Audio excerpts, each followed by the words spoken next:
Hello everyone, welcome back to the channel. Today I'll be removing the back seat from my Jaguar XK8, both the bottom cushion and the backrest. The process itself is straightforward, but the more important question is, why would an XK8 owner need to do this? Let's start there, then we'll remove the seat and I'll also share some tips you would likely want to consider if or when your back seat is out of the car. Let's talk about the why first. Once the back seat is removed, you'll gain access to three important areas. The two side panels on either flank of the seat and the rear parcel shelf located behind the seat under the rear window.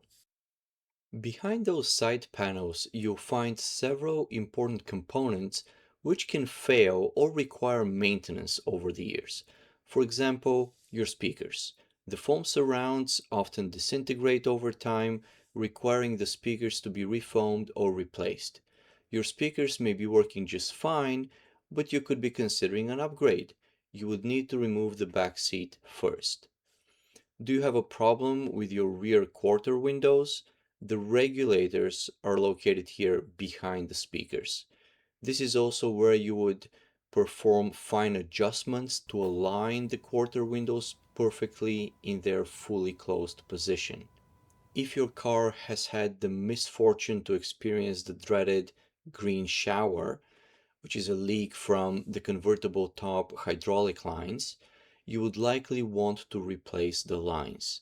The lines run from the hydraulic pump in the trunk into the passenger compartment, passing exactly through this area.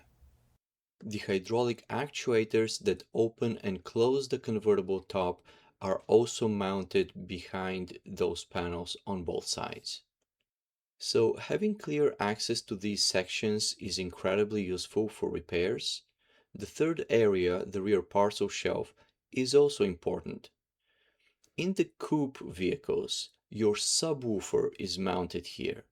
With the seat out, you have access to servicing it or upgrading it.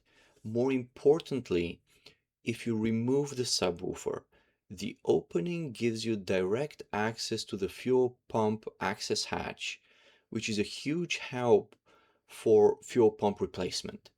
On convertible models, there is no factory opening, but one can be carefully made to access the fuel pump, negating the need to remove the entire tank from the car. Luckily, my car isn't suffering from any of those issues, so why am I removing the seat? First, the car is in winter hibernation. During this time, I pull the rear seat, I bring it inside the house, and I deep clean it. I made a video on the cleaning process about 2 years ago showing the quite dramatic before and after results. I'll use this winter to clean the seats again along with the tonneau cover. The second reason, well, my son informed me not long ago that a part from one of his Lego creations has somehow found its way under the seat. And yes, my kids do use the back seat regularly. I drive them everywhere and it works perfectly fine for us. Alright, let's go ahead and take the seat out. Once it's removed, I'll show you a few other things I like to take care of at the same time. The bottom cushion is held in by two bolts, one on each side. The nuts for these bolts are covered by a rubberized protector. You need to pop these protectors off first before you can remove the nuts. You need a 10mm socket. Here I'm using a 1/4" drive ratchet and the nuts are only lightly torqued, so removing them is very straightforward. Once both nuts are out, the bottom cushion is almost free to be removed. You would want to release and loosen the leather around the seatbelt buckles, as the buckles need to slide out while the seat cushion is being pulled up and forward. A quick note here, you might find some information online saying that you need to remove this trim piece first. In my experience, it is not necessary. You can leave the trim piece in place and simply lift the cushion up and out of the car. Pull up on both sides to release the bolts, then gently pull forward while guiding the buckles out.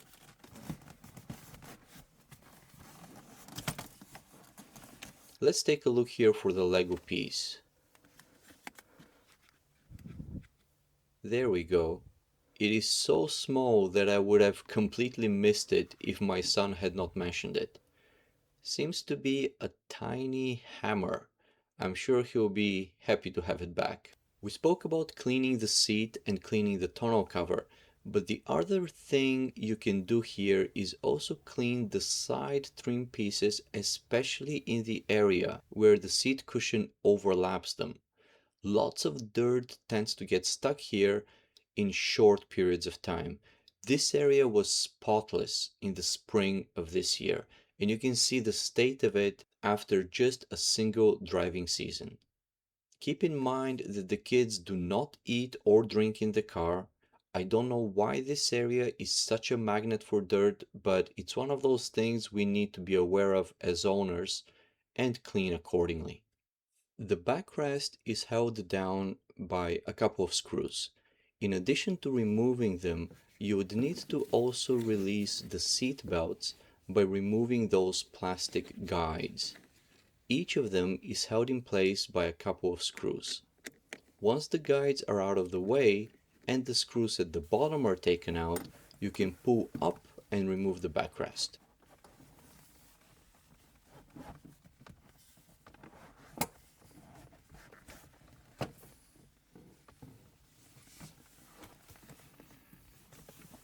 With the backrest removed, you now have access to several bolts which you may want to make sure are tight, including the seat belt anchors. The first time I did this, some of the bolts felt quite loose, especially those here on the side. I advise you to go through all of them on your vehicle just in case. You also notice the sound isolation spread throughout the entire area under the seat cushion.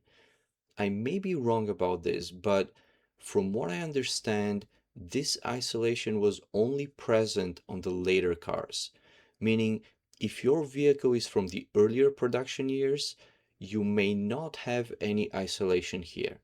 If that is the case, this is a wonderful opportunity to add some sound isolation, and there are plenty of modern products which do a good job at isolating sound, and they're easy to stick on.